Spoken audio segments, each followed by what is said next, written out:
Army researchers at Aberdeen Proving Ground, Maryland are evaluating prototype devices developed by the Defense Advanced Research Projects Agency.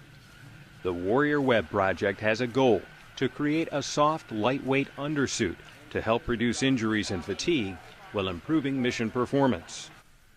Researchers from Harvard University's Wyss Institute have spent the past 2 years developing a biologically inspired smart suit that aims to boost efficiency through a new approach.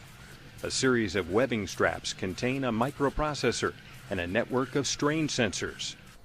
The suit mimics the action of leg muscles and tendons, so a soldier's muscles use less effort.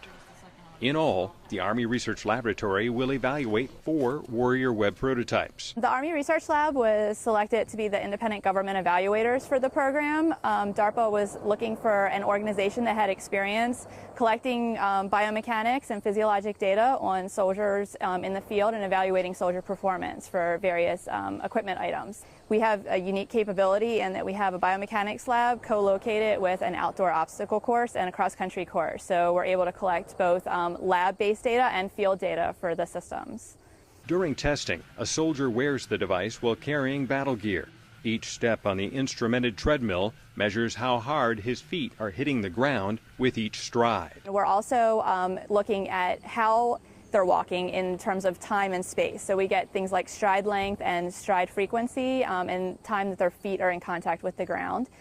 We also are collecting energy expenditure data, so we know how many calories they're burning while they're walking on the treadmill with the different conditions. Army evaluators and Harvard researchers walked alongside specialist Rafael Bosa during a 3-mile test through paved roads and rough terrain.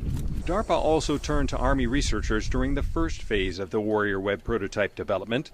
The team tested 9 devices on soldiers over a 21-week period last year. The devices that they've brought us have been really interesting and in many cases did seem to help the soldiers to some extent. And the change in the level of development from the first round of evaluations to the second round of evaluations has been really impressive so far. Harvard researchers say they are optimistic about their device. They said they hope to help soldiers walk longer distances, keep fatigue at bay, and minimize the risk of injury while carrying heavy loads. For Army Technology Live, I'm David McNally.